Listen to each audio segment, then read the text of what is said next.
Bonjour à tous. Aujourd'hui, j'avais envie de vous parler de Nicolas Dupont-Aignan qui, dans une interview chez Toxin, a atomisé littéralement deux personnages politiques qui sont Asselineau et Philippot. Il les a détruits. D'ailleurs, l'extrait que je vais vous montrer va le démontrer. Voilà, dans le cadre évidemment de la candidature à la présidentielle de 2027 de Nicolas Dupont-Aignan, qui au passage est faite beaucoup trop tôt, mais ça c'est un autre sujet. Il a détruit donc ces deux personnes. En même temps, vous me direz, mais qui sont-ils? Bon, la plupart d'entre vous les connaissent. Pour ceux qui ne connaissent pas Asselineau, c'est avant tout ça. Si les Français se disent « Ah, mais attendez, Gabriel Attal, il faut lui donner sa chance », j'ai entendu ça souvent.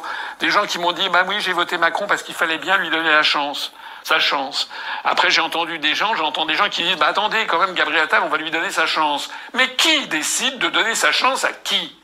Pourquoi est-ce qu'on ne me donne pas ma chance à moi? Pourquoi est-ce que les Français ne donnent pas leur chance aux membres de l'UPR, de la liste de l'UPR?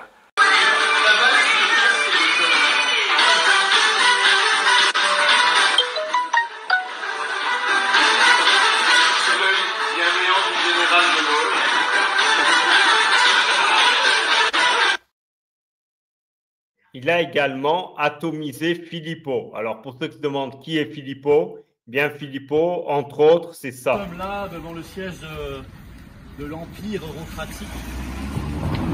Ursula est chez elle. On va demander à Ursula von der Leyen de bien vouloir descendre nous montrer ses SMS. Ursula von der Leyen, nous sommes là. Venez montrer vos SMS avec Pfizer. Ursula, SMS, Ursula, SMS, Ursula, SMS, Ursula, SMS, Ursula, SMS.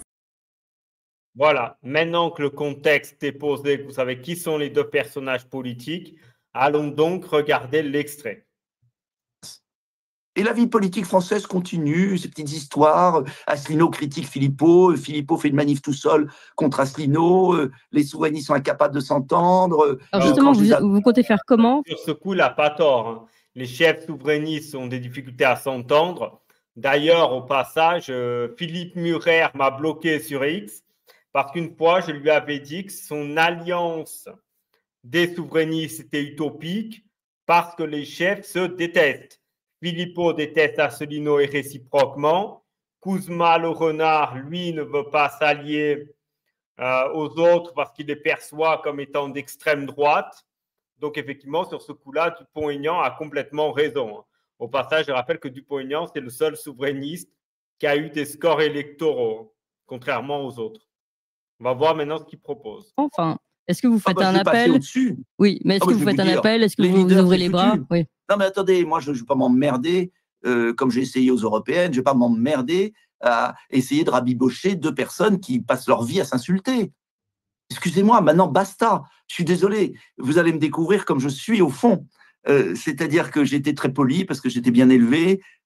J'ai cru que... Mais là l'histoire n'attend pas. Hein. Je suis désolé, il y a un moment... Vous dites que l'histoire n'attend pas.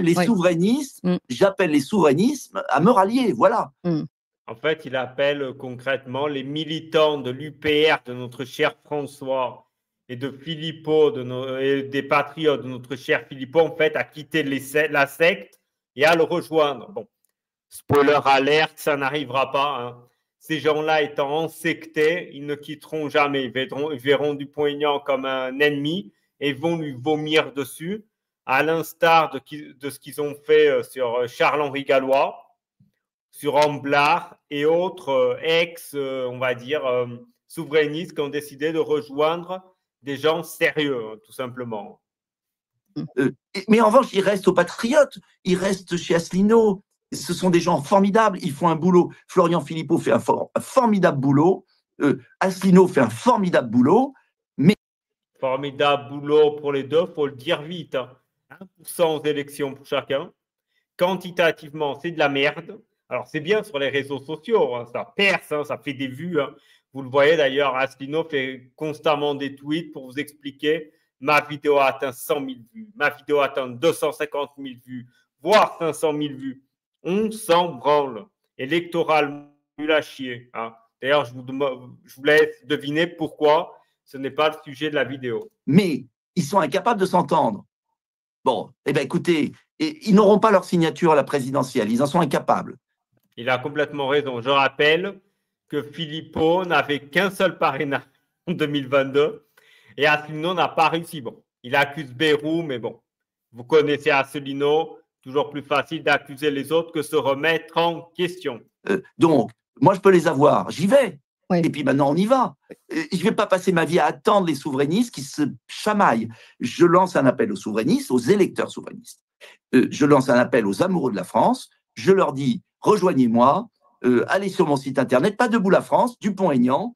Chacun doit rester. Intéressant. Pourquoi aller sur son site internet à lui et pas sur le site de Debout la France, qui est son parti, bon, qui aurait été une coquille vide, on ne va pas se mentir. Mais il y a une raison. Il y a une raison.